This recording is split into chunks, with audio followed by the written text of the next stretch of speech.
Hey, what's up everybody? This is Osterberg501 and today I want to go over dungeons for Diablo 4. And I have gone over dungeons in a previous video a few months ago, but since then we have gotten some new information pertaining to dungeons and even a whole new system that's tied in to dungeons themselves. So I want to re-go over the entirety of the dungeon system for Diablo 4. And dungeons are going to be one of the biggest content systems in the game. The developers have been saying that there are going to be over 120 dungeons on release of the game, and these are seeming to be a general replacement for rifts from Diablo 3 with some pretty big differences, but still trying to fill a similar role to that. Now, the biggest difference with comparing rifts to dungeons is that dungeons are a physical place in the open world of Diablo 4, and you have to actually go and travel to them and enter them, unlike rifts in Diablo 3, where you would enter a portal and it would essentially just be a completely randomized set of tiles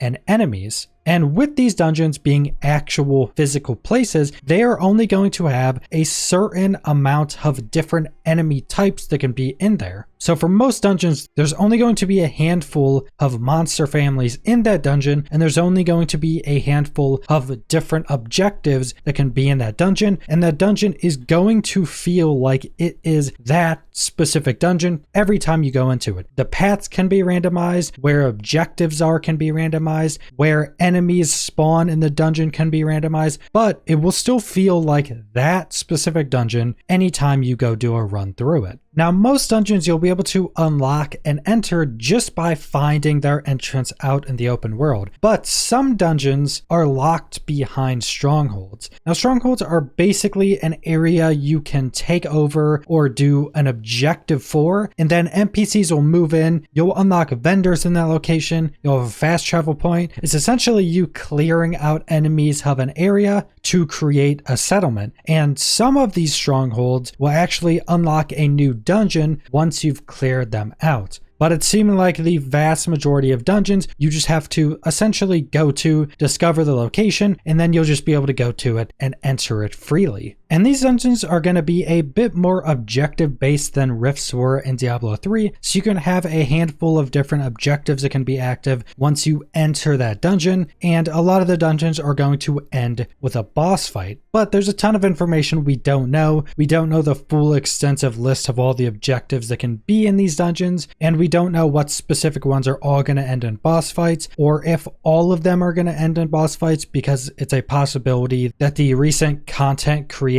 beta could have not been finished or been an earlier build that didn't have all the information in them yet. And it's a lot of objectives that you could expect: to defeat all enemies in an area, defeat a boss, destroy certain objectives, free some prisoners. A lot of objectives that you would expect from an ARPG or from another Diablo game. Now, dungeons are going to be able to play a pretty big role while leveling up, because there's going to be dungeons absolutely everywhere. Like mentioned, there's over 120 in the game, so you'll be running across a new dungeon entrance pretty frequently, but these dungeons are also going to play a massive role in the endgame because of the Nightmare Dungeon system. Now, if you've ever played World of Warcraft, I would almost equate the Nightmare Dungeon system as a mix of Mythic Plus dungeons from WoW and rifts from Diablo 3. So the basis of this system is you get a Nightmare Sigil, or what's essentially a dungeon key, once you get into the endgame.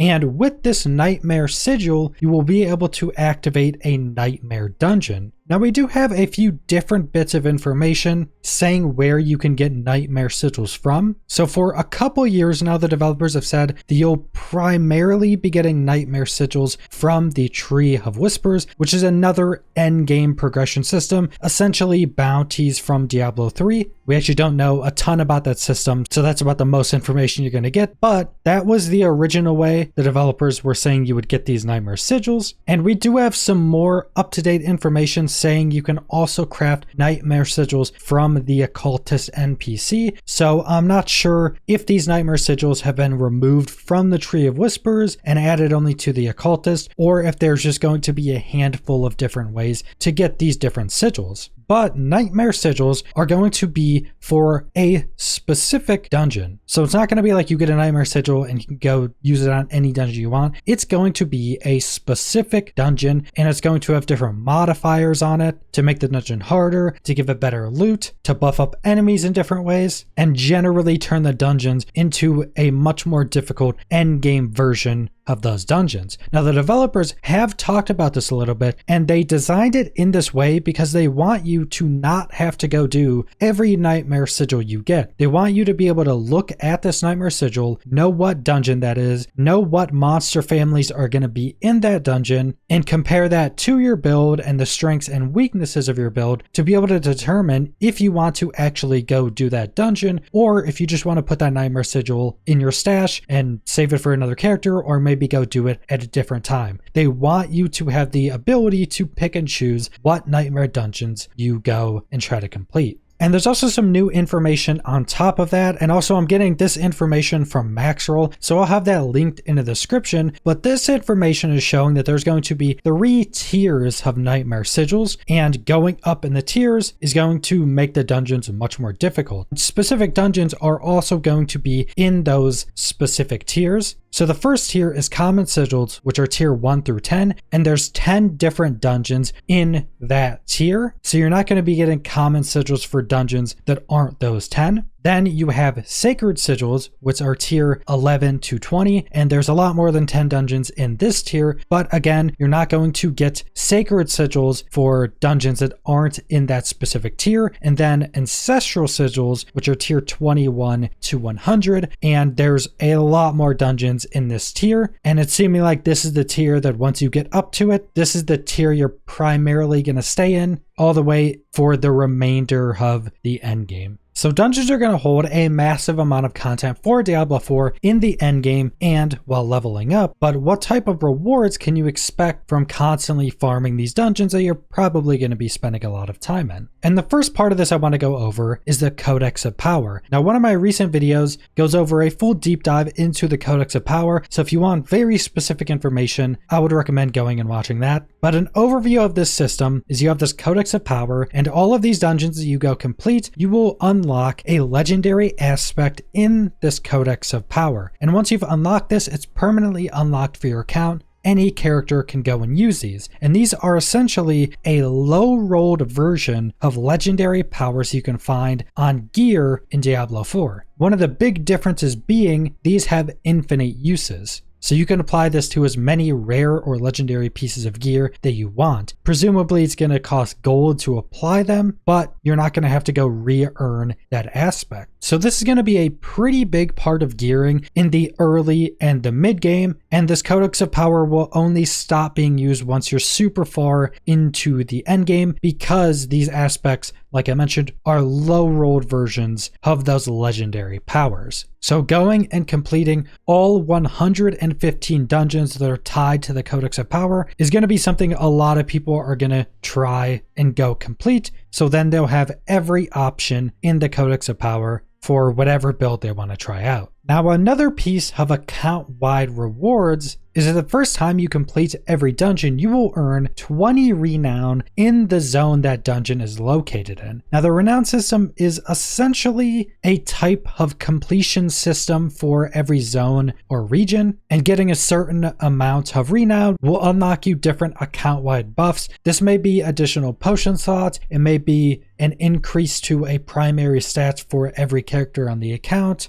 and many other rewards. So again, going and doing every dungeon in the game is going to earn you a lot of additional account-wide progression. So that brings us to the big chunk of rewards that you would be expecting, which are resources and gear. So it's seeming like completing dungeons will give you gold and experience for actually completing the entirety of that dungeon, but then you'll obviously be getting just tons of loot, resources, and drops running throughout the dungeon. These dungeons are seeming like they're made up of a lot more elite enemies than you would find in the open world in general, so that's going to give you a lot more loot drops. You're going to obviously be getting gold from killing enemies. There's probably going to be tons of breakable objects everywhere that can randomly drop you items and then randomly drop you that one legendary you're looking for after you break this one random vase in the edge of the room that you decided to break. So now you're breaking every vase in every dungeon. And that's something you'd probably be able to expect from these dungeons as well. And then, like mentioned before, a lot of these dungeons are going to be ending in boss fights. So then you're going to be getting a ton of loot from that boss. And then you tie in the Nightmare Sigil system to where you can amplify the amount of loot you're going to be getting depending on what is on that Nightmare Sigil. So you could probably find sigils to give a lot more gold or give a lot more legendary drops or